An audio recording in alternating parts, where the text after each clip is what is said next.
హల్లెలూయా. కూడి వచ్చిన దేవుని ప్రజలారా మీ అందరికీ కూడా యేసుక్రీస్తు నామములో నా హృదయపూర్వకమైన వందనాలు. దేవుని మిమ్మల్ని దీవించిన దాకా చాలా జరిగింది. ప్లేస్ వారు ఉన్నారు ఇక్కడ. ఈరోజు కొంతమంది రావచ్చు. యెహోవాని స్తుతించుడి. యెహోవా సేవకులారా ఆయన స్తుతించుడి, యెహోవా నామము స్తుతించుడి. ఇది మొదలుకొని ఎల్లకాలము యెహోవా నామము. యెహోవా చూడండి, సూర్యోదయం మొదలుకొని సూర్యాస్తమం వరకు యెహోవా నామము స్తుతినందనగినది. అంటే సూర్యోదయము అంటే సూర్యుడు ఉదయించినప్పటి నుంచి సూర్యుడు అస్తమించే వరకు కూడా ఆయన నామం అంట ఎలాంటిదంట? స్తుతింపదగిన నామము. ఏదో ఒక సమయం ఏదో ఒక వీలు చూసుకొని ప్రభువుని స్తుతించడం కాదు. ఎల్లవేళలా మన నోటని ఏముండాలంటే దేవుని యొక్క స్తుతి ఎల్లప్పుడూ కూడా ఉండాలి. ఏ నోరైతే దేవుని స్తుతిస్తుందో ఆ నోటి యొక్క మాటను దేవుడు అంగీకరించును గాక, లేదా ఆ నోటి నుంచి వచ్చే ప్రార్థన దేవుడు ఆలకించును గాక. హల్లెలూయా.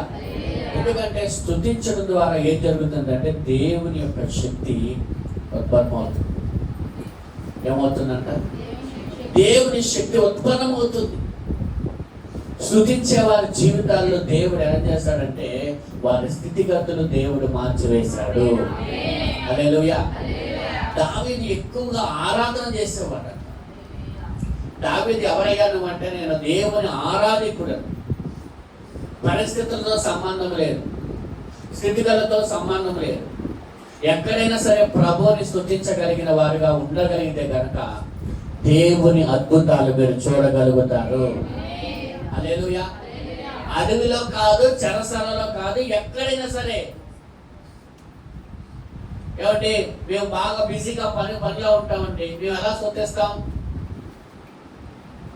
పని ఒత్తిడి ఎక్కువైపోయింది అంటా ఉంటారు కొంతమంది. లేదా వీళ్ళు కుదరట్లేదు, అవకాశం కుదరట్లేదు అంటారు కొంతమంది. కానీ పౌలు శిలలు ఎక్కడ స్తుతించారండి? ఎప్పుడు? సమయమేమో అర్ధరాత్రి వేళ, చేతులేమో కాళ్ళకేమో సంఖ్యలతో ఉన్నారు. ఆ సమయంలో కూడా వారు ప్రభువుని స్తుతిస్తూ ఉంటే అక్కడ జరిగింది ఏంటంటే చెరసాల పునాదులు సైతము కదిలినాయి. హల్లెలూయా. ఏమైంది అంటే ఆ జైలు గేట్లు ఏమైంది అంట ఓపెన్ అయింది, సంఖ్యలని ఏమైంది అంట ఊడిపోయింది. స్తుతిస్తుండగానే మీ జీవితాల్లో దేవుడు సమస్యలన్నీ కూడా ఆ సంఖ్యలో విడిపోయినట్లుగా యేసుక్రీస్తు నామములో విడిపోవునుగాక. హల్లెలూయా. స్తుతించే వారి జీవితాల్లో దేవుడు బలమైన కార్యాలు చేస్తాడు. దావీదు స్తుతించావు. దావీదు రాజవడానికి కారణం చాలా కారణాలు ఉండొచ్చు. అందులో ఒక కారణం అయితే మాత్రం ఖచ్చితంగా ఆయనను స్తుతించే వ్యక్తిగా ఉన్నాడు కాబట్టి. హల్లెలూయా. స్తుతించే వ్యక్తిగా నువ్వు ఉంటే నీ చరిత్రను దేవుడు తిరగరాస్తాడు. ఇది మాత్రం 100% నిజం. హల్లెలూయా. స్తుతించేవారుగా మీరుంటే మీ చరిత్రలో మీ బిడ్డల జీవితాల్లో దేవుడు ఒక గొప్ప స్థానంలో నిలబెట్టును గాక. హల్లెలూయా. దావీదు యొక్క స్తుతి దావీదునే కాదు సొలొమోనును కూడా దీవించడానికి కారణమైంది. ఎవరు దీవించడానికండి? సొలొమోనును దీవించడానికి కూడా కారణమైంది. అందుకని ఎప్పుడు కూడా స్తుతి అనేది ఇక్కడ ఏం చెప్తున్నాడంటే సూర్యోదయము మొదలుకొని సూర్య అస్తమం వరకు, అంటే సూర్యుడు ఉదయించే సమయం నుంచి సూర్యుడు అస్తమించే సమయం వరకు కూడా ఆయన నామము స్తుతింపదగినది. ఆయన నామము స్తుతింపదగినది అన్నాడు కదా. ఎందుకు ఆయన స్తుతించాలంటే ఆయన ఏం చేశాడంట? ఆయన చూడండి, ఆయన నేల నుండి దరిద్రులను లేవనెత్తువారు, పెంట కుప్పలను బీదలను పైకెత్తువారు. ఆయన సంతులేని వాళ్ళని ఇల్లాలుగాను కుమారులుగా సంతోషం గల తల్లిగాను చేయను. హల్లెలూయా. చూడండి, ఆయన దరిద్రులను ఆయన లేవనెత్తువారు, పెంట కుప్పల మీద ఉన్న వారిని పైకెత్తువారు. హల్లెలూయా. అందరూ కూడా ఉన్న వారి దగ్గరికే వెళ్తారు, ఉన్న వారిని గణపరుస్తారు, ఉన్న వారి దగ్గర అన్ని చూస్తూ ఉంటారు. కానీ యేసు అలా కాదు. యేసయ్య ఎవరు తెలుసా? పేదలను, దరిద్రులను, ఏమండి, ఎందుకు పనికిరాని వారిని ఆయన పైకి లేపి ఘనపరిచి వాళ్ళ ద్వారాగా అద్భుతాలు చేయవాడు, వాళ్ళ ద్వారాగా ఘనకార్యములు చేయవాడు. ఈరోజు నిన్ను ఎవరు గుర్తించకపోవచ్చు, ఈరోజు ఎవరు నిన్ను ఆదరించకపోవచ్చు, ఈరోజు ఎవరు నిన్ను గుర్తించకపోవచ్చు, కానీ నిన్ను గుర్తించే దేవుడు అక్కడ ఉన్నారు. హల్లెలూయా. నిన్ను పైకి లేవనెత్తే దేవుడు అక్కడ ఉన్నాడు. నిన్ను ఆదరించే దేవుడు అక్కడ ఉన్నాడు. నిన్ను ఉద్ధరించే దేవుడు అక్కడ ఉన్నాడు. హల్లెలూయా, హల్లెలూయా. మనుషులకు దూరమైనప్పుడే దేవునికి దగ్గర అవుతావు. మనుషుల ప్రేమ నీకు దూరమైనప్పుడే దేవుని ప్రేమ నీకు దగ్గర అవుతుంది. హల్లెలూయా. ఎందుకంటే మనుషుల మధ్యలో దేవుని ప్రేమ అనేది కష్టమైపోతుంది. షోలమని ఎక్కడ కలుసుకుందంట? పట్టణము దాటి ఆ బయటికి వెళ్ళిన తర్వాత, అంటే వీధుల్లో వెతికినా దొరకలేదు, పట్టణం దగ్గర వెతికినా దొరకలేదు, అంటే మనుషుల దగ్గర వెతికినా దొరకలేదు. ఆ పట్టణము దాటి ఇంకొంచెం దూరం బయటికి వెళ్ళిన తర్వాత అక్కడ దొరికారు. హల్లెలూయా. చూడండి, పక్షవాయు కలిగిన వ్యక్తిని తీసుకువెళ్ళడానికి మంచం మీద తీసుకొచ్చారు. కానీ అడ్డంకం, ఏం అడ్డంకం ఉంది అక్కడ? ప్రజలు. అంటే లోపలికి వెళ్ళడానికి ఏం లేదంట, ఖాళీ లేదు. కారణం ఒకటే, అక్కడ ఉన్న ప్రజలే ఆటంకంగా ఉన్నారు. ఎవరి దగ్గరికి వెళ్ళడానికి? యేసు ప్రభు దగ్గరికి వెళ్ళడానికి. ఈరోజు నేను మాట్లాడుతున్న మాట, ప్రభు దగ్గరికి వెళ్ళడానికి ఏదో నీకు ఒకటి ఆటంకంగా ఉంది. అది మనిషి అయినా అవ్వచ్చు, లేదా నీ లోపమైన అవ్వచ్చు, నీ బలహీనతమైన అవ్వచ్చు, లేదా ఏదో ఒక స్థితి అయినా అవ్వచ్చు, ఏదో ఒక పరిస్థితి అయినా అవ్వచ్చు. కానీ దానిని ఆటంకమును అధిగమించి ప్రభు దగ్గరికి చేరుకోగలిగితే గొప్ప అద్భుతం నీ జీవితంలో చూడగలుగుతావు. హల్లెలూయా. జక్కయ్య పొట్టివాడైనంత మాత్రాన, ఏమండి, పొట్టివాడు సరే ప్రభు చూడాలనుకున్నాడు, ఆశగా ఉంది. కానీ అందరూ హైట్ ఉన్నారు, ఇతనేమో హైట్ తక్కువ. చూస్తాకేమో ప్రభు కనబట్ల. సర్లే, నా లోపం కదా, లేదా నా లోపం ఇలా ఉంది కాబట్టి, పట్టువాడు కాబట్టి నేను ప్రభుని చూడలేదు అని వెళ్ళిపోయాడా? ఆశ కలిగి ఉన్నాడు కాబట్టి ఏం చేశాడంటే, చూడండి ఏమంటారు, మనసుంటే ఎలాగైనా చూడాలని ఆశ. అందుకేం చేశాడు? మేడి చెట్టు ఎక్కాడు. ఎక్కడెక్కాడండి? మేడి చెట్టుకి పైనుంచి యేసు ప్రభు ఇదే దారిగా వస్తాడు కాబట్టి పైనుంచి నేను చూడాలి. హల్లెలూయా. ఈరోజు నీ సమస్యను అధిగమించగలిగితే యేసయ్య నీ దగ్గరికి వస్తాడు. నీ సమస్యను అధిగమించగలిగితే యేసయ్య నీ ఇంటికి వస్తాడు. నీ సమస్యను అధిగమించగలిగితే యేసయ్య నీ జీవితంలోకి వస్తాడు. నీకున్న సమస్యను అధిగమించగలిగితే యేసయ్య నీ జీవితంలో, నీ కుటుంబంలో ఆయన గొప్ప కార్యములు చేయువాడై ఉన్నాడు. హల్లెలూయా. ఆటంకం ఉందని, సమస్య ఉందని, పరిస్థితి అనుకూలంగా లేదని నువ్వు కనుక వెళ్ళిపోతే కనుక ఇంకా ప్రభు నువ్వు చూడలేవు, ప్రభు కార్యాన్ని నువ్వు చూడలేవు, ప్రభు నీ జీవితంలోకి రాలేడు. అర్థమైందంటే, జక్కయ్య కనుక నేను హైట్ తక్కువ కదా, నేను ప్రభు చూడలేను కదా అని వెళ్ళిపోతే ఏం జరిగేది? యేసు ప్రభు చూడలేకపోయేవాడు. యేసు ప్రభు ఇంటికి, జక్కయ్య ఇంటికి యేసు ప్రభు వెళ్ళేవాడా? జక్కయ్య ఇంటికి రక్షణ వచ్చేదా? చెప్పండి అమ్మా. ఇవన్నీ జరిగాయా? ఎక్కడ జరగవు. నీకున్న సమస్యను నువ్వు అధిగమించాలి. హల్లెలూయా. ప్రభు దగ్గరికి రావడానికి కొంత జనాలు కావచ్చు, ప్రభు దగ్గరికి రావడానికి ఒక లోపం కావచ్చు, ప్రభు దగ్గరికి రావడానికి ఇతరత్ర ఏదైనా సమస్య కావచ్చు. ఏదైనా, అది బలహీనత అయినా, సమస్య అయినా, పరిస్థితి అయినా, లోపమైనా, లేదా వ్యక్తులైనా, ఏదైనా సరే ఈరోజు ప్రభు సూటిగా నీతోనే మాట్లాడతాడు. దేవుని బిడ్డ, నువ్వు అధిగమించగలిగితే నీ జీవితంలో దేవుని కార్యాలు చూడగలుగుతావు. హల్లెలూయా.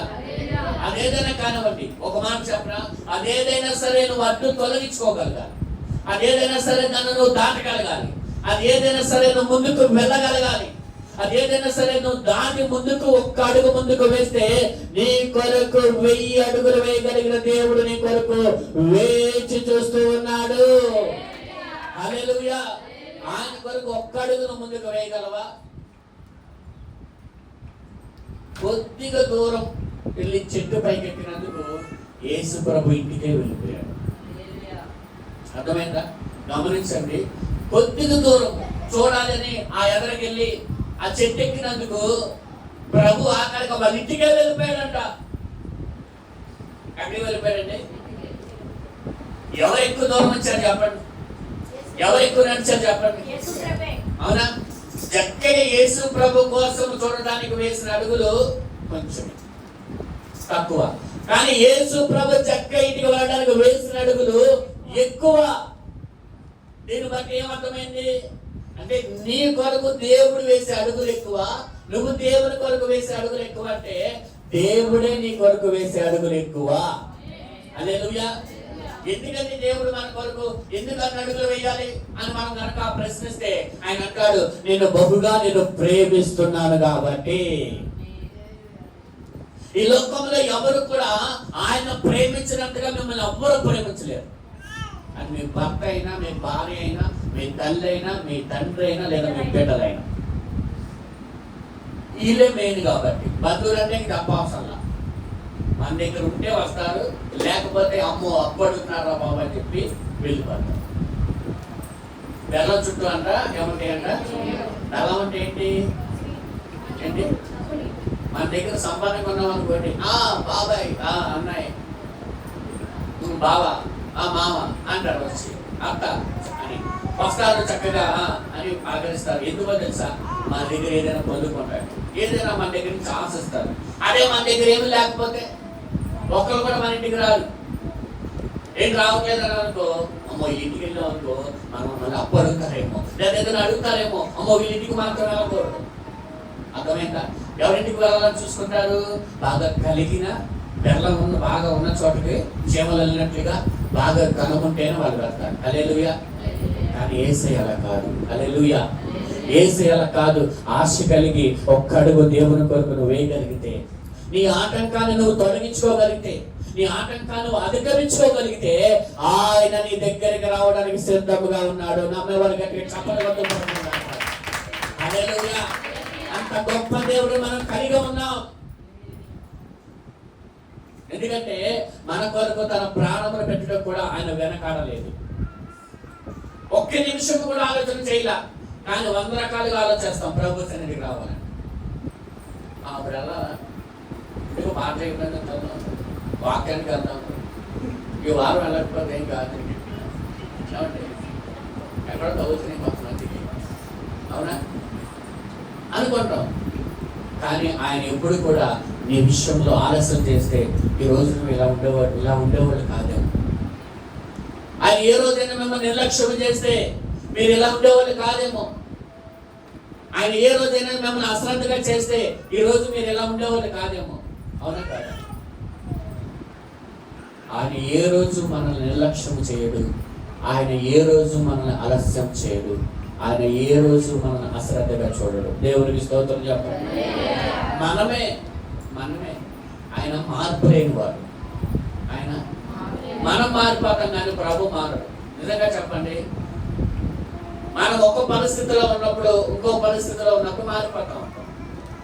ఈ రోజు సంతోషంగా ఉన్నప్పుడు ప్రభు ఎక్కువ స్తుతిస్తాము, రేపు పొద్దున ఏదైనా బాధ వచ్చినప్పుడు ప్రభు తక్కువ స్తుతిస్తాం. కారణం ఏంటంటే మనసు బాగాలేదండి అంటారు కొంతమంది.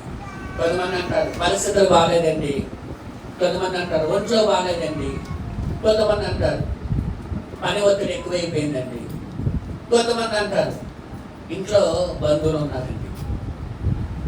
కానీ ఆయన ప్రేమ మాత్రం మారదుగా నీ మీద. మారిందా? నువ్వు మాత్రం కానీ ఆయన మారుతారా? సరే, ఇది మనం ఇన్ని మాత్రం మనం చెప్తాం.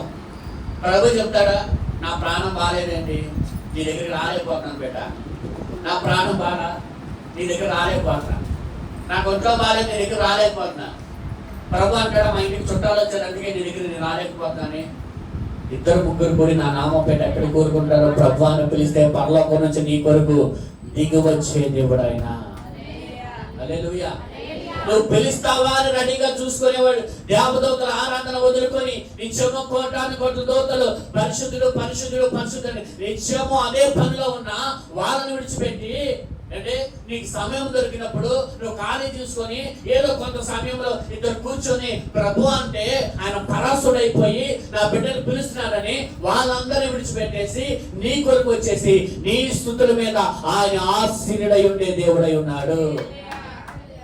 అంత గొప్ప ప్రాధాన్యత ప్రభు మనకిచ్చాడు అనేది ఒక్కసారి ఆలోచించు. వాళ్ళేమో ఇక పని పాట ఉండదు, ఎంతసేపు ఒకటే పని, యెహోవా పరిశుద్ధుడు, యెహోవా పరిశుద్ధుడు, యెహోవా పరిశుద్ధుడు, ఇది తప్ప వేరొక పని లేదు. కానీ మనకు అది తప్ప అన్ని పనులే. వాస్తవం కాదు? అది తప్ప అన్ని పనులే.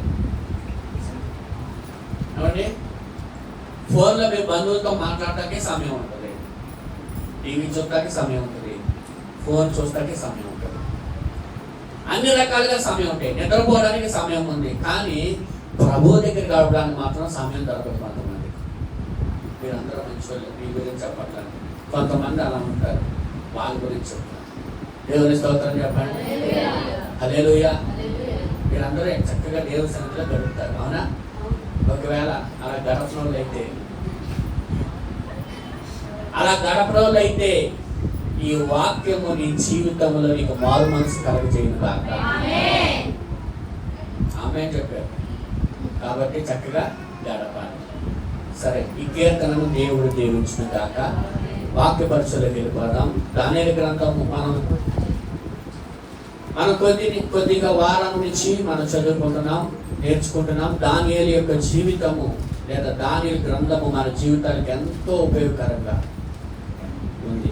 కాబట్టి ఎవరైతే దానియేలు గ్రంథంని విని నేర్చుకొని వారి జీవితాలు సరిచేసుకుంటారో దేవుని కార్యములు వారి జీవితాల్లో దేవుడు జరిగించిన గాక. 6వ అధ్యాయము 25 నుంచి మనం చదువుకుందాం. అప్పుడు రాజు దర్యావేషు 6:25 దానియేలు గ్రంథం 6:25. అప్పుడు రాజు దర్యావేషు లోకమంతటా నివసించు సకల జనులకు రాష్ట్రమునకు ఆయా భాషలు మాట్లాడు వారికి ఇలాగ వ్రాయించెను, మీకు క్షేమాభివృద్ధి కలుగును గాక. నా సముఖమున నియమించిన ఏమనగా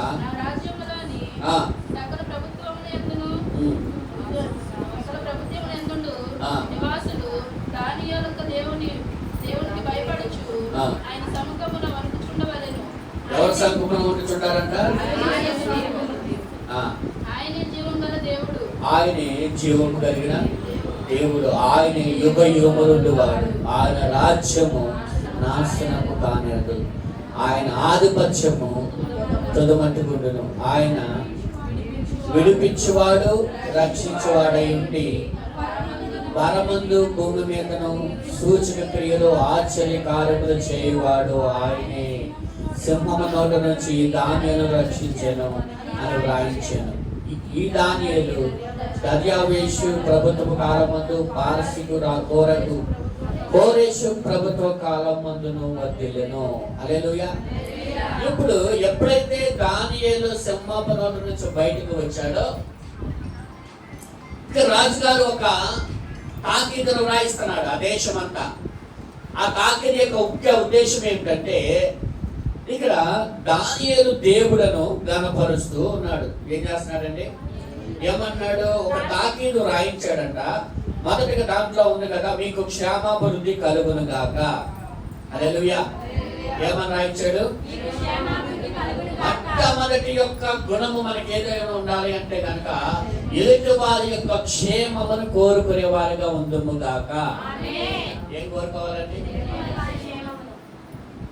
పక్కన చూసి మనము వారం లేకుండా ఉండకూడదు. గుర్తుపెట్టుకో.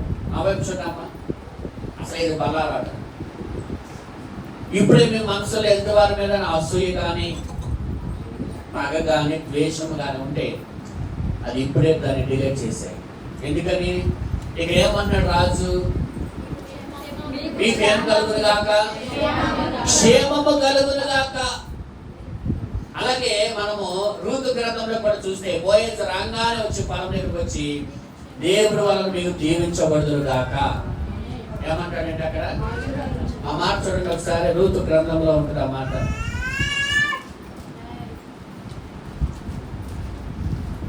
రూతు గ్రంథం తీయండి.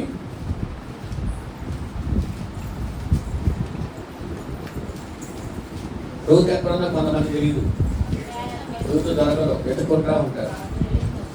రెండో అధ్యాయం 4వ వచనం చదవండి.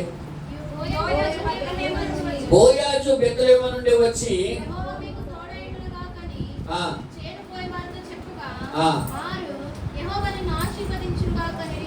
ఇప్పుడు ఈయనేమో దేవుడు నీకు తోడుగా ఉండును గాక అంటే, వాళ్ళేమో యెహోవా నిన్ను ఆశీర్వదించును గాక.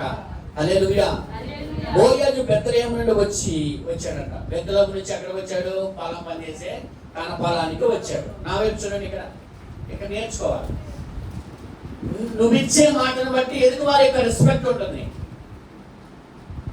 ఇక్కడ బోయజ్ అనేది ఆయన ఎవరంటే ఒక ఆసామి లేదా ఒక యజమానుడు. పొలానికి ఏమవుతాడంటే ఆయన యజమానుడు. పొలం అయింది. చాలా మంది చూడండి, యజమానులు ఏం చేస్తారంటే ఊరికి అడవుడు చేస్తూ ఉంటారు. ఎందుకు? వారి యజమానులు అని. మొదటికి యజమానులు ఉండాల్సి ఏముంటుందంటే గర్వం ఉంటుంది. ఇదంతా నాది, అధికారం, గర్వం ఉంటుంది. ఏమంటారంటే, ఏయ్ సరిగా పని చేయి, నువ్వేంటా మాడుకుంటున్నావు, సరిగా పని చేయి, ఏంటిది దింతులు చేసిన పని ఇదేనా, ఇట్లా మాట్లాడుతూ ఉంటారు. ఎవరు? యజమానులు. కొంచెం ఏం చేస్తారంటే గర్వపు మాటలు మాట్లాడుతూ అధికారాన్ని చూపిస్తూ ఉంటారు. నేను యజమానుని కదా, నేను వానరుని కదా, కొంచెం నాకు అది ఉండాలని. ఇక్కడైతే బోయజ్ అయితే వచ్చి రాగానే ఎవరిని తిట్టలేదు. ఏమండి, అది చెయ్యి, ఇది చెయ్యి, నువ్వు అలా చేయట్లేదు, ఇలా చేయట్లేదు, ఎవరిని గద్దించరా. ఒకటే చెప్తా ఉన్నాడు. రావడమే ఏమన్నాడు చెప్పండి? దేవునికి స్తోత్రము కలుగును గాక. నీ నోటిలోంచి వచ్చే మాట ఎదుటి వారిని దీవించే మాట అయి ఉండును గాక. హల్లెలూయా. ఒకటే అన్నాడు, యెహోవా మీకు తోడుగా ఉండును గాక. ఎవరితో చెప్తున్నాడు? పనివారితో చెప్తున్నాడు. పనివారితో యజమాని అలా మాట్లాడతారా? చెప్పని మాట్లాడతారా? కానీ ఇక్కడ మాట్లాడుతున్న మాటలు మీరు గమనిస్తే, దేవుడు నీకు యెహోవా నీకు తోడుగా ఉండదు కాకంటే వెంటనే వాళ్ళు అంటున్నారు కదా, యెహోవా మిమ్మల్ని ఆశీర్వదించును గాక. అది కావాలి. ఆయన అనుకోకుండా అమ్మా ఏంటమ్మా పని ఏంటి, మీరు ఎప్పుడు ఇచ్చారు, ఇంతవరకు సగం కూడా పోయలేదేంటి, మీకు జీతాలు ఎలా అవ్వాలి, ఊరికి వేస్తామని చెప్పేసి కనుక అతను కనుక వాళ్ళ మీద అరిచాడు అనుకోండి, వాళ్ళు తిట్టాడు అనుకోండి, లేదా తన అధికారాన్ని చూపించాడు అనుకోండి, వాళ్ళు పైకి అనుకుపోయిన లోపల అనుకుంటారు, ఏమన్నా ఎప్పుడు సత్తాడు రా బాబు, కాల్చు తింటున్నాడు వీడు వచ్చాడంటే సార్ ఇక మనకి మనశ్శాంతి ఉంటుంది. ఇక ఇప్పుడు దాకా ప్రసాదంగా బంద్ చేసుకున్నాం, అది ఈడిగా ఉన్నట్టు పొలం ఎవరికి లేనట్టు అని ఒకరినొకరు ఏమనుకుంటారు, మాట్లాడుకుంటారా లేదా? అంటే ఇప్పుడు ఈయన అనే మాటను బట్టి వాళ్ళకి ఏమనొచ్చింది, నోట్లోకి వచ్చే ఏమనొచ్చిందంటే ఆశీర్వాదపు మాటలు ఏమొచ్చినాయి వాళ్ళకు కూడా. హల్లెలూయా. అంటే నీ నోటి నుంచి వచ్చేది దీవెనకరమైన మాటలు అయితే ఎదుటివారి నుంచి వచ్చేవి కూడా అదే వస్తుంది. ఎందుకంటే నువ్వు ఏదైతే విత్తుతున్నావో అదే కోసుకుంటావు. హల్లెలూయా. దేవుని స్తోత్రం చెప్పండి. నువ్వు ఏది విత్తున్నావు అదే కోసుకుంటావు. పంట వరి విత్తినప్పుడు వరి కోసుకుంటాం, గోధుమ విత్తినప్పుడు గోధుమ కోసుకుంటాం. నీ నోట్లోంచి మంచి మాటలు వస్తే ఎదుటి వాళ్ళ దగ్గర నుంచి కూడా నీకు రిప్లై ఎలా వస్తుందండి? మంచిగానే వస్తుంది. ఒకవేళ వాళ్ళ దగ్గర నుంచి మంచిగా రాకపోయినా నీ నోట్లో మాటలు మాత్రం మంచిగానే రావాలి. ఎందుకో తెలుసా? నువ్వు యేసయ్య బిడ్డవి కాబట్టి. నువ్వెవరు? లోకంలో ఉన్న వాళ్ళు ఏం చేస్తారు? దోషునికి ప్రతి దోషణ చేస్తారు, దీనికి బ్రతికీడు. మరి మీరు దేనికి పిలువబడ్డారంట? చెప్పండి మరి గట్టిగా, ఇంకా గట్టిగా చెప్పాలి. ఆశీర్వాదానికి వారసులు అని చెప్పుకోవడానికి గట్టిగా పిలువబడి దేవుడు ఎలా దీవిస్తారండి మిమ్మల్ని? దేనికి పిలువబడ్డారండి? ఆశీర్వాదానికి వారసుగా పిలువబడిన వ్యక్తులు మీరేనా? చాలా మందికి డౌట్ వచ్చింది, ఎవరు మిమ్మల్ని ఎందుకు పిలిచాడు దేవుడు? ఆశీర్వాదానికి వారసులు అవ్వడానికి దేవుడు మిమ్మల్ని పిలిచాడు. అలాగైతే ఆశీర్వాదం మీకు రావాలి అంటే కనుక నా వైపు చూడండి, కీడుకు ప్రతి కీడు, దోషణకు ప్రతి దోషణ చేయకూడదు. అలా చేస్తే ఆశీర్వాదం వస్తుందా? మీకు అంతా తెలుసు. కానీ ఏం చేస్తాం మాస్టర్ గారు, ఆ టైంలో కోపం వచ్చాను, ఏమొచ్చారు, ఎంత ఆపుకోవాలన్నా ఆపుకోలేకపోతున్నాను. నువ్వు ఆపుకోలేకపోతే దేవుడిని సామర్థ్యం అని ప్రార్థన చేయి. నీ వల్ల కాదు, కానీ దేవుడు చేస్తాడు సాయం నీకు అడిగితే. చేయడా? చేస్తాడు. అయ్యా నువ్వు నన్ను ఆశీర్వాదానికి వారసుగా పిలిచావు కదా, నాకు ఈ కోపాన్ని తీసిపోయి ప్రభావం ప్రార్థన చేయలేవా? చేయలేరా? చేస్తారా? చేయరా? చేయరా? ఎప్పుడైనా అలాంటి సిచ్యువేషన్ వచ్చినప్పుడు ఈ మాటలు నీకు గుర్తొచ్చిన గాక, అప్పుడు మీరు ప్రార్థన చేయదురు గాక. ఎందుకంటే ఆశీర్వాదం పోయిందండి. దేవుడు ఆశీర్వాదం వారసులుగా మిమ్మల్ని పిలిచి దానికి ఒక కండిషన్ పెట్టాడు. ఏంటంటే దోషణకు ప్రతి దోషణ, కీడుకు ప్రతి కీడు చేయకూడదు. ఈ రెండు చేయకుండా ఆశీర్వాదం నీకు ఇస్తాను అంటాడు దేవుడు. ఓకేనా? ఇప్పుడు ఈ రెండు మనం చేయకూడదు. కీడు చేసే వాళ్ళు చుట్టూ ఉన్నారు, లేరా? ఉన్నారు. మన మంచి చేసిన మనకి ఏం చేస్తున్నారు? నాకు మేలు చేసింది కదా, ఆ వ్యక్తిని మేలు చేయాలనుకోరు. నువ్వు నమ్మితేనే నువ్వు మోసం చేయడానికి రెడీగా ఉంటాడు. అవునా కదా? నువ్వు నమ్మితేనే మోసం చేయడానికి రెడీగా ఉంటారు. కానీ ఒకటి మాత్రం ప్రభు నేర్పిస్తున్నాడు, వాళ్ళు నిన్ను మోసం చేసిన నువ్వు మాత్రం వాళ్ళ కొరకు క్షమించి ప్రార్థన చెయ్యి. హల్లెలూయా. వాళ్ళు క్షమించి ప్రార్థన చెయ్యి. దేవుడు నిన్ను చూస్తూ ఉన్నాడు. ఆయన ఒక రోజు నేను హెచ్చించే రోజున వాళ్ళందరికంటే తలగా దేవుడిని నిలబెట్టును గాక. హల్లెలూయా. అవమానించబడిన వాడు, మోసగించబడినవాడు, కృంగిపోయినవాడు అన్నడు దేవుని సన్నిధిలో పడిపోయినట్టు చరిత్రలో ఎక్కడా లేదు. వారి దేవుడు ఉన్నతమైన స్థానంలో నిలబెట్టాడు. హల్లెలూయా. దావీదు అవమానించబడ్డాడు, తిరస్కరించబడ్డాడు. యోసేపు అవమానించబడ్డాడు, తిరస్కరించబడ్డాడు, అమ్మవేయబడ్డాడు, నిందలు వేయబడ్డాడు. యేసు ప్రభు అవమానించబడ్డాడు, తిరస్కరించబడ్డాడు, గేలి చేయబడ్డాడు, ఎగతాళి చేయబడ్డాడు, హింసించబడ్డాడు, దూషించబడ్డాడు. చివరికి యేసు క్రీస్తుని అన్యాయంగా శిక్ష కూడా వేశారు. అయినంత మాత్రాన అలాగే ఉన్నారు వాళ్ళంతా. కానీ ప్రభు ఏం చేశాడంటే అన్ని నామముల కంటే, చెప్పండి, పై నామములు ఆయన నామమును ఉంచాడు. ఎప్పుడో తెలుసా? కాబట్టి అవమానించబడి యోసేపు ఒకరోజు ఐగుప్తుకి ప్రధానమంత్రిగా మార్చబడ్డాడు. ఒకరోజు దావీదు ఇశ్రాయేలు ప్రజలకు రాజుగా చేయబడ్డాడు. ఇవన్నీ కూడా ఎవరికి దేవుడు ఇస్తాడంటే ఓర్చుకున్న వారికి మాత్రమే, సహించిన వారికి మాత్రమే. ఎవరికండి? ఓర్చుకోలేని వారికి, సహించిన వారికి కాదు. వారిన్నిటిని వాళ్ళు ఓర్చుకున్నారు కాబట్టి, అన్నిటిని వాళ్ళు సహించుకున్నారు కాబట్టి ఒక రోజున దేవుడు వారిని హెచ్చించాడు. అర్థమైందా వాక్యం?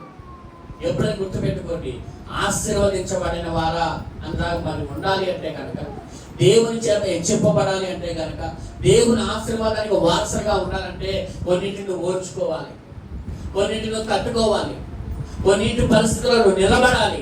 అవన్నీ నీ జీవితంలో జరిగినప్పుడే దేవుడిని ఆకాశం అంతెత్తు ఆయన ఎదిగేలా చేస్తాడు. అందరు నీ వైపు తల ఎత్తుకునేలా చూసే ఒక రోజు రాబోతుంది. హల్లెలూయా. కానీ ఒకటి మాత్రం నిజం, తట్టుకోవాలి, ఓర్చుకోవాలి, నిలబడాలి. అవన్నీ వాళ్ళు చేశారు. యేసు ప్రభువే ఆయన శ్రమల ద్వారా ఏం నేర్చుకున్నాడంట? విధేయత నేర్చుకున్నాడంట. వాక్యం ఎబ్రీ పత్రికలో ఏం నేర్చుకున్నాడండి? ఆయన ఎలా అంగీకరించబడ్డాడంట? రోదన చేత, కన్నీళ్ళ చేత. చూడండి ఎబ్రీ పత్రికలో మాట ఒకసారి.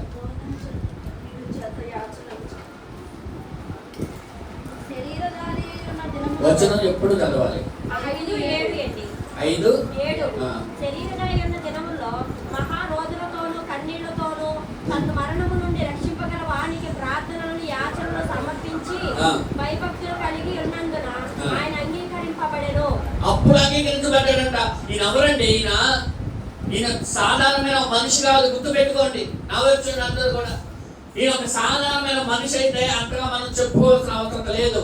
కానీ ఈయన ఎవరంటే దైవ కుమారుడు, సాక్షాత్తు దేవుని కుమారుడని యేసయ్య కూడా దేవుని దగ్గర అంగీకరించబడే విధానం చూడండి. అక్కడ ఎలా అంగీకరించబడ్డాడంట?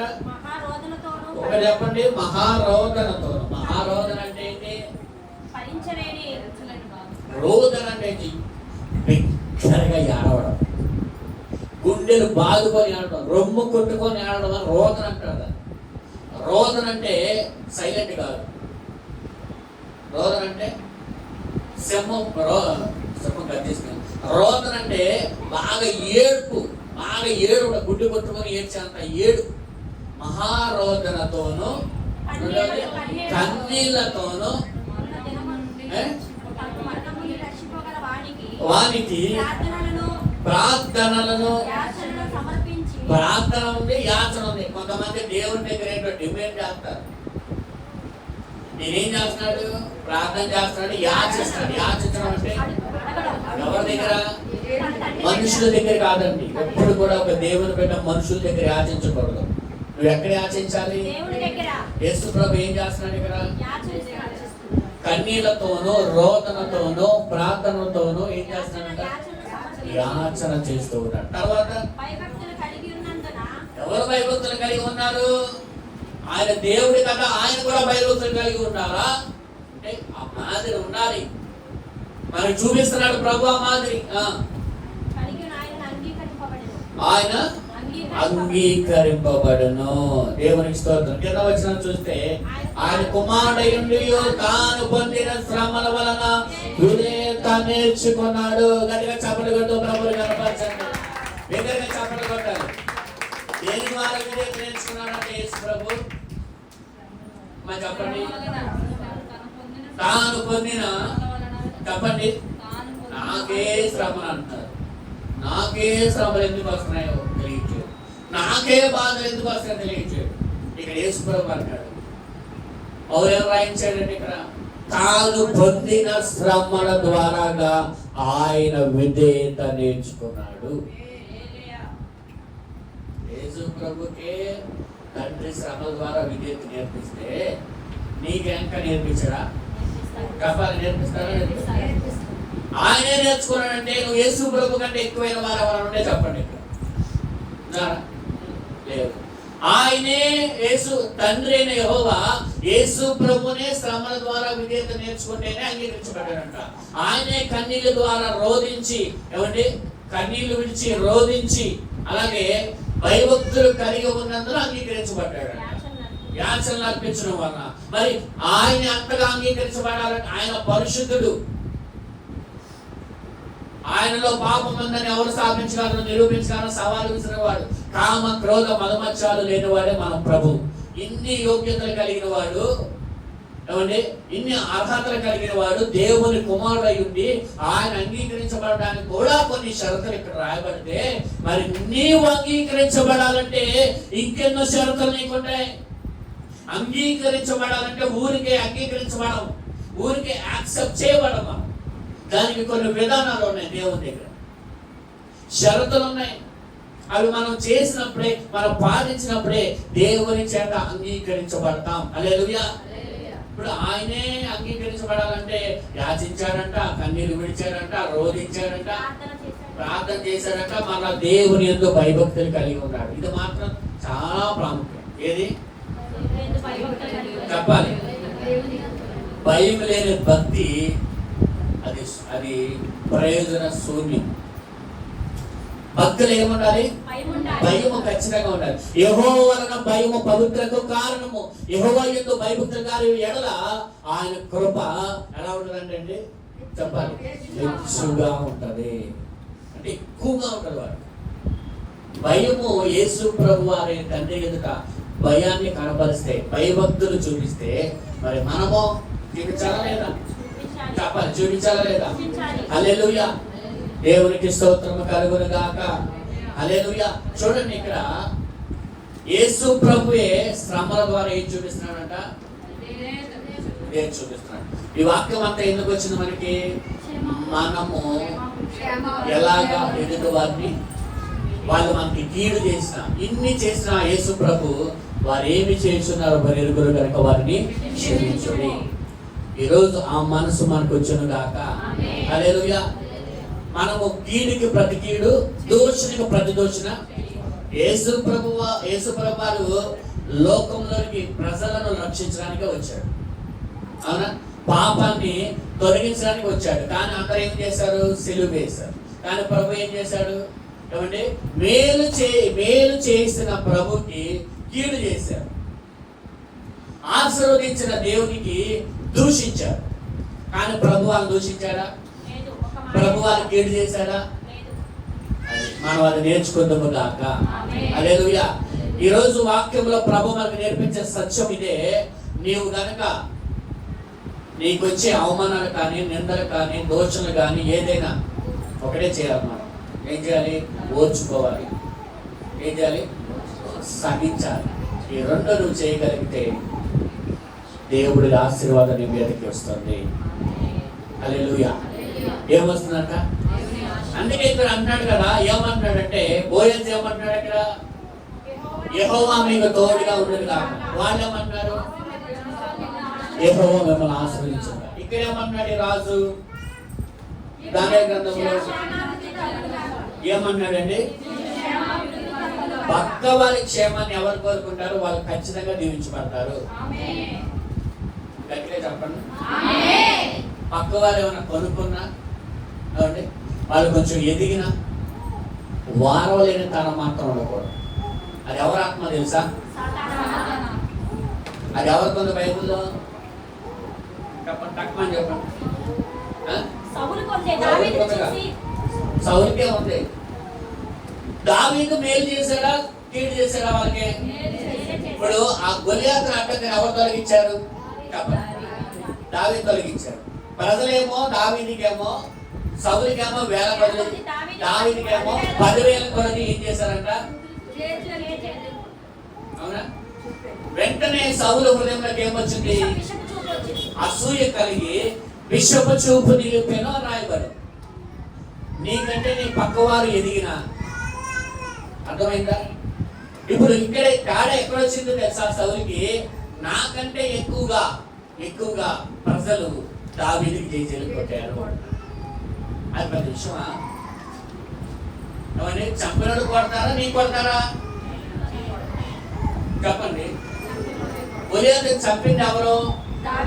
వాళ్ళు దావీదుకే కొడతారు కదా. ఇప్పుడు ఏం చేయాలి? అయ్యా నువ్వు చక్కగా మా దేశానికి ఉన్న పేడను వెలిగించావు, పేడను చక్కగా తొలగించావు, పేడ వెరగడం చేసావు, ఆ గొలియాతు రాక్షసుని చంపి మాకు మేలు చేసావు అని చెప్పి దావీదుని కూర్చోబెట్టి మంచిగా సన్మానం చేయాలి. కానీ ఇతను ఏం చేస్తున్నాడు? ప్రజలు ఏదో కొంతగా ఎక్కువ పొగిడారంట, ఏదో కొంత. ఇప్పుడు చూడండి, ఇప్పుడు వీళ్ళిద్దరు కలిసి స్వీటీని పొగిడారు అనుకోండి, పక్కన దుర్గ గారు కలిసి రాకూడదు. అంటే వస్త్రం కాదు, ఉదాహరణ చెప్పింది. అర్థమైందా? పక్క వాళ్ళు వేరే వాళ్ళని పొగిడారు అనుకోండి, మీ కలిసి రాకూడదు. అలాగే వచ్చింది ఇక్కడ. పక్క వాళ్ళు ఎవరైనా సరే కొంచెం మెచ్చుకున్నారనుకోండి, దేవా ఇంకా బిడ్డను దీవించు నాయన, ఇంకా బిడ్డ పైకి ఎదుగుదు కాక. అలలే కాదు, ఆ మనసు రావాలి. అర్థమైందా? రేపు పక్క వారు ఎవరైనా కొనుక్కున్నారన్న మంచిగా, ఇంకా అనేకమైన కొనుక్కొని కాక అని ప్రార్థన చేయాలి. అంతేగాని అసూయతో కలిసి పక్క ఆ ఎదురింట్లో వాళ్ళు కొనుక్కునే పక్కింట్లోకి వెళ్ళిపోయి వాళ్ళ గురించి లేనిపోయిన అసూయతో వాళ్ళ గురించి అంత చెడు చెప్పారనుకోండి, దేవుడు మీకు తీర్పు తీరుస్తాడు. అవునా కదా? పోయిన వారం ఏం నేర్చుకున్నాం?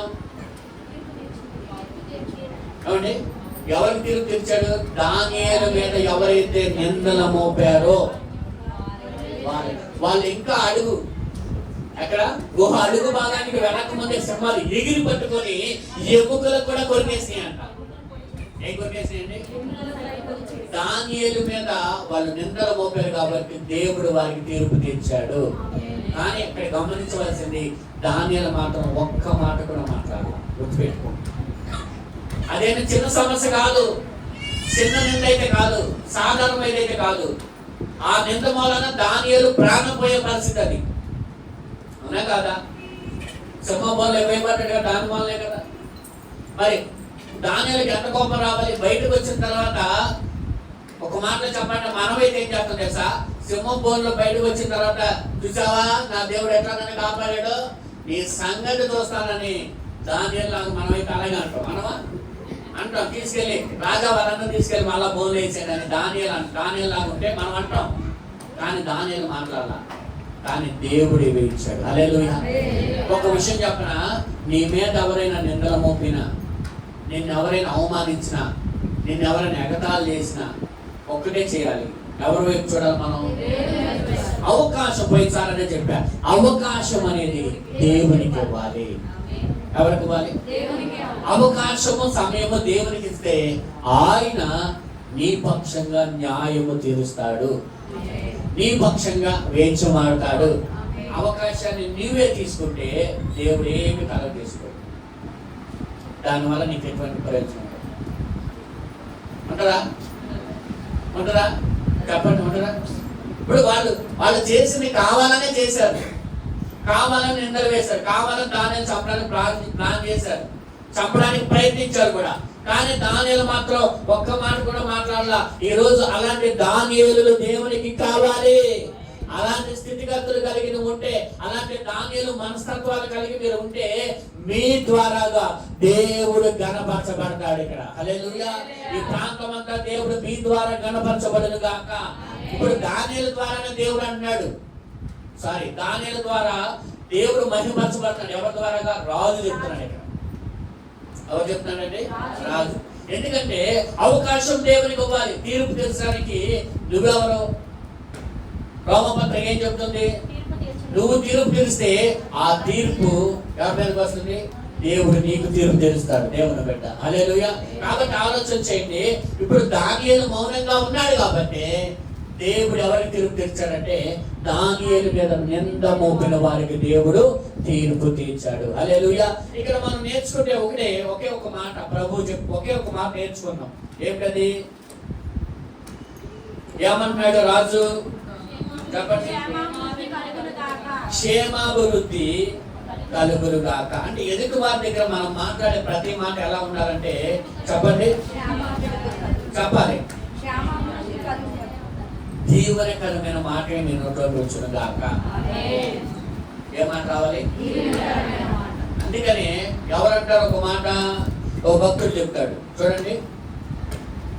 యోహాను, మొదటి యోహాను చెప్తాడు. యోహాను రాసిన మొదటి పత్రికలో ఒక మాట అంటాడు.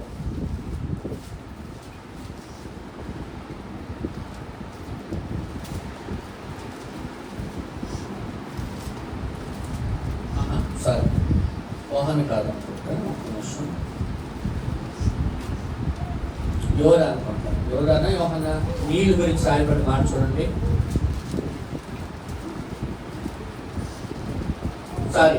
యాకోబు రాసిన పత్రిక యాకోబు రాసిన పత్రికలో 3వ అధ్యాయంలో చూడండి ఒక మాట ఉంటుంది. చూడండి 8 నుంచి చదవండి.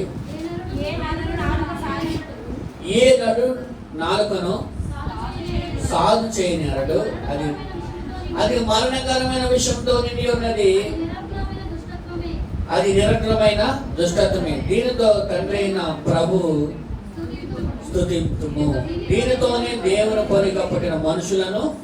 చూడండి ఇక్కడ రాయబడ్డ మాటలు మీరు చూస్తే చెప్తున్నాడు కదా, ఆ నోటితోనే ప్రభుని స్తుతిస్తారు, ఆ నోటితోనే మనుషులను ఏం చేస్తారంట? ఒక్క నోటి నుంచి ఆశీర్వాదమును శాపమును బయలువెళ్ళెను. నా సహోదరుల ఇలాగున ఉండకూడదు. నీటి బుగ్గలో ఒక్క జలం నుండి తీయని నీరు చేదు నీరు ఊరునా. చూడండి, ఒక్క నోటి నుంచే శాప వచనములు, ఒక్క రోజు నుండే ఆశీర్వాద వచనములు రాకూడదు. ఎందుకంటే ఉదాహరణ ఏం చెప్పాడు? ఏం చెప్పాడండి? నీటి బుగ్గలో ఒక్క జలము నుండి, ఇప్పుడు ఒక్క నీటిలో నుంచి తీయని నీరు చేదు నీరు వస్తుందా? వస్తుందా? మరి మన నోట్లోంచి ఆశీర్వాద వచనాలు వస్తాయి, అట్లాగే శాప వచనాలు కూడా వస్తున్నాయి. ఈ బలారాధనలో నీ నాలుకను సాధు చేసుకో. ఏం చేసుకోవాలి? చెప్పాలి. దేవుడు మాట్లాడుతున్నాడు. ఎవరైనా సరే ఒకటే చేయాలి, ఆశీర్వాదం పలకగానే శాప వచనాలు మన నోటి నుంచి ఎన్నడూ రాకూడదు. అది ఎంత క్లిష్టమైన పరిస్థితి, ఆఖరికి నువ్వు చనిపోయే స్థితి అయినా సరే, అంత పరిస్థితి నీకు వచ్చినా సరే నీ నోరుల నుంచి శాప వచనాలు రాకూడదంట. ఎందుకంటే ఒక నీటి బొగ్గలో జలములో తీయని నీరు అలాగే చేదు నీరు వస్తుందా? ఏమండి, ఒక బొగ్గలోంచి నీరు, ఒక నీటిలోంచి తీయ నీరు చేదు నీరు వస్తుందా? మరి ఒక్క నోటి నుంచి ఎందుకు వస్తున్నాయి? రాకూడదు కదా అంటున్నాడు. అందుకే కదా ఏమన్నాడు? నీటి బుగ్గలో ఒక చెర నుండి ఊరిన నా సహోదరులారా చెట్టున ఒలివ పండ్లైనను ద్రాక్ష తీగల అంజూరు పండ్లైనను కాయినా అటువలేనే ఉప్పు నీడలో నుండి తీయని నీళ్లు ఊరవు. అలాగే వీళ్ళ జ్ఞాన వివేకము గలవాడెవడు? వాడు జ్ఞానముతో కూడిన సాత్వికము గలవాడై తన యోగ్య ప్రవర్తన వల్ల తన క్రియలు కనపరచవలెను. చూడండి, ఇప్పుడు మీలో జ్ఞాన వివేచన గలవారు ఎవరంట? జ్ఞాన వివేచన కలిగిన వారు ఎలా ఉంటారంట? వాడు తన జ్ఞానముతో కూడిన సాత్వికుడై. ఇప్పుడు జ్ఞానముతో ఏముండాలి? సాత్వికం ఉండాలి. ఏముండాలండి? సాత్వికం అంటే ఎదుటి వారు ఏమన్నా కూడా మౌనంగా వెళ్ళిపోవడమే. మౌనంగా వెళ్ళిపోవడమే. తన యోగ్య ప్రవర్తన వల్ల తన క్రియలను కనపరచును. ఇప్పుడు యోగ్యమైన క్రియల ద్వారా మీ క్రియలు ఏం చేయాలంట? అది జ్ఞానముతో కూడిన శాశ్వత. ఏమంటాడు అక్కడ చూడండి, సాత్విక జ్ఞానముతో కూడిన సాత్వికము గలవాడే. అదే చూడండి, అటువలి ఉప్పు నీళ్ళ నుండి తీయని నీరు ఊరదు కదా. చూడండి, రెండు ఉదాహరణ చెప్పాడు. ఒకటి నీటిని, రెండోది చెట్టుని. రెండో ఉదాహరణ చెప్పాడు. మూడోదిగా ఇక్కడ మనం నేర్చుకుంటే మన క్రియలు ఏ రీతిగా ఉండాలి. ఇప్పుడు సాత్వికుడు ఏం చేస్తాడంట? జ్ఞానం కలిగిన సాత్వికుడే మనం ఉండాలి. ఇప్పుడు అజ్ఞానుల వల్ల మనం ఉండకూడదు. జ్ఞానం అంటే ఎలా ఉంటుందంట? సాత్వికము కూడిన జ్ఞానము గలవాడు. ఎవరేమన్నా పట్టించుకోడు. నా వైపు చూడండి, ఎప్పుడు చెప్పే ఒక సామెత. మీరు అమెరికా వెళ్తున్నారు. ఎక్కడికి వెళ్తున్నారు? అమెరికా వెళ్తున్నారు. దానిలో కుక్కలు మరిగి ఎందుకు మరిగావు కుక్క అని చెప్పేసి నీ అమెరికా ప్రయాణాన్ని అక్కడ ఆపేసుకొని అసలు నువ్వు ఎందుకు మరిగావు చెప్పు. నన్ను చూసి నీకు ఎందుకు మరగాలి అనిపించింది చెప్పు. నన్ను ఎందుకు మరిగప్పుడు సంగతి తేలుస్తాను చెప్పు అని అంటామా? మరి ఎందుకంటారు మీరు అలాగా? మీ ప్రయాణం ఒకటి ఉంది. హల్లెలూయా. ఎక్కడికి? పరలోక ప్రయాణం. హల్లెలూయా.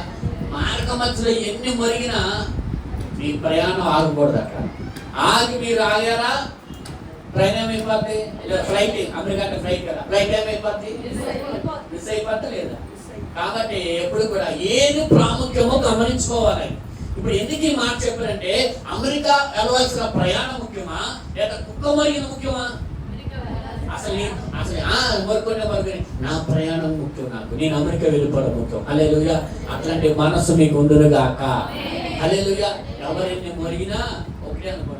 ఎవరైనా మరిగారు అనుకోండి, మీకేం గుర్తు రావాలి? ఈ ఉదాహరణ మీకు గుర్తొచ్చును గాక. ఏ గుర్తు రావాలి? ఇది గుర్తు రావాలి మీకు. అప్పుడు మీకు వాళ్ళ మీద నీకేమొచ్చి తెలుసా? నవ్వు వచ్చింది. ఏమొచ్చింది? నవ్వు వచ్చింది. దేవునికి స్తోత్రం గాక. హల్లెలూయా. చూడండి, నీ ద్వారాగా ఏమవ్వాలంటే దేవుడు ఘనపరచబడాలి. ఇప్పుడు దానియేలు యొక్క సాత్వికం, ఎవరిని అన్నా ఎన్ని రకాలుగా ప్రయత్నించి దానియేలుని ఎలాగైనా నాశనం చేయాలని అడ్డకొట్టడం పన్నా దానియేలు మాత్రం మౌనంగా ఉండి దేవుని వైపు చూశాడు.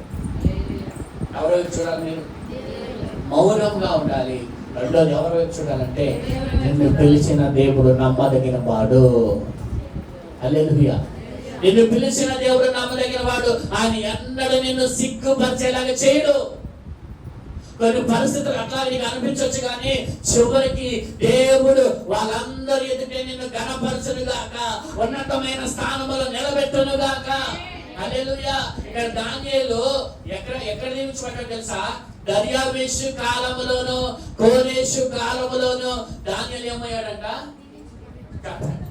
రాయబడిన మాట, ప్రభుత్వం కాలమందు వర్ధిల్లెను. దేవునికి స్తోత్రము కలుగును గాక. నా వైపు చూడండి, దేశం ఏదైనా, పరిస్థితి ఏదైనా, రాజు ఎవరైనా దీవించబడేది మాత్రం దానియేలే.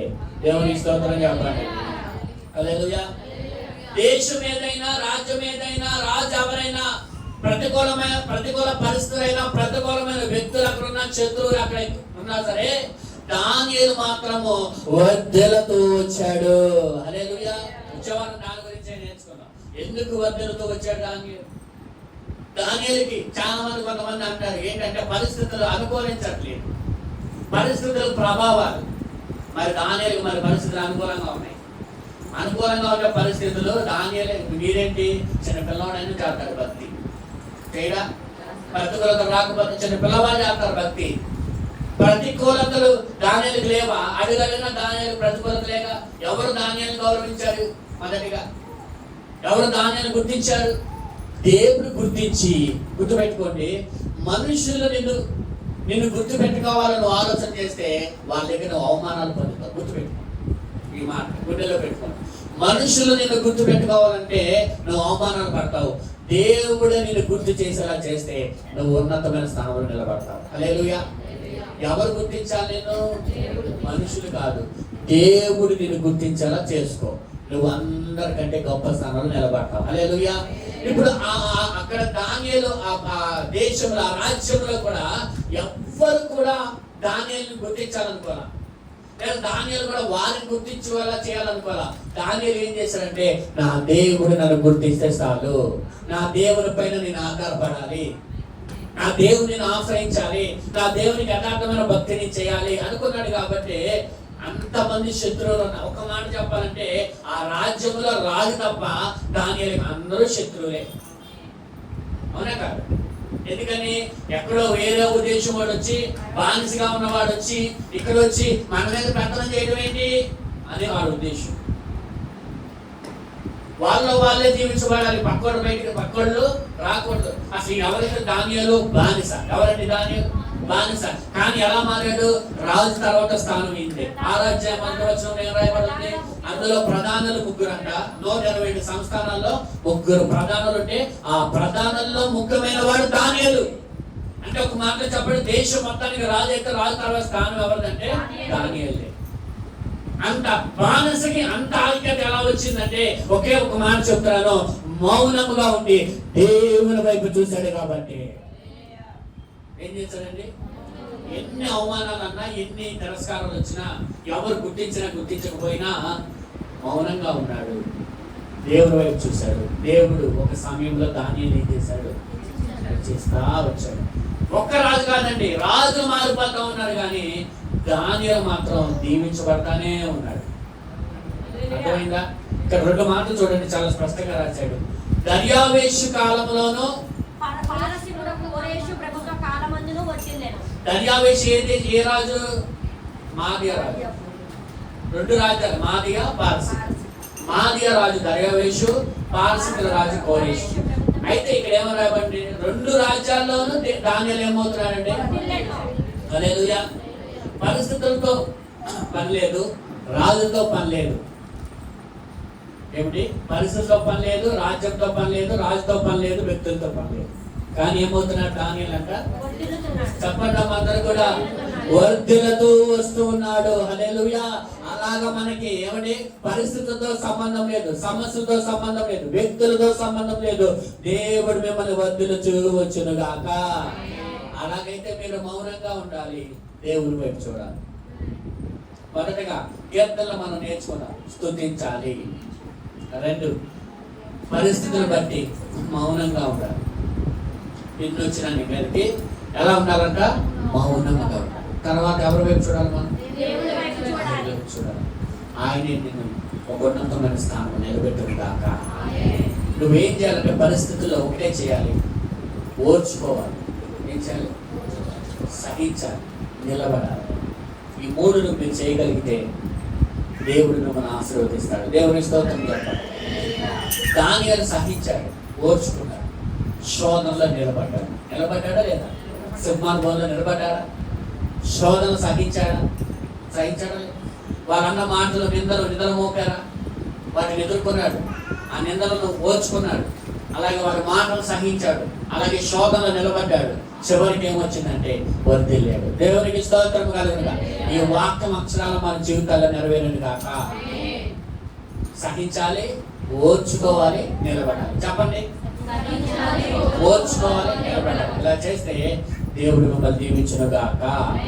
ఈ వాక్యము దేవుడు దీవించును గాక. చిన్న ప్రార్థన చేసుకుందాం వాక్యం నిమిత్తము. అలాగే బలపరిచయం కూడా మన ముందుంది. అందరూ కూడా కళ్ళు మూసుకొని సిద్ధపడదాం. సమయంలో